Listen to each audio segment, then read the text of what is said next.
festa bonita, festa grande. Os cavaleiros de Amazonas se concentraram na fazenda Córrego Dantas. Antes da saída, foi feita uma oração especial. Ó Senhora, Mãe querida, que foi tu sempre que cobriu com seu manto azul sagrado.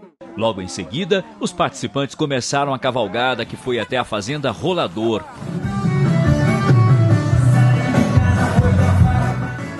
Esse evento está se tornando uma tradição na zona rural de Poços e conta com a participação de pessoas de várias cidades da região.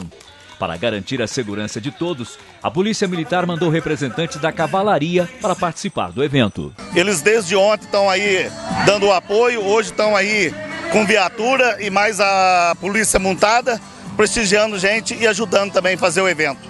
É tradicional, todo ano tem e graças a Deus com muito público hoje.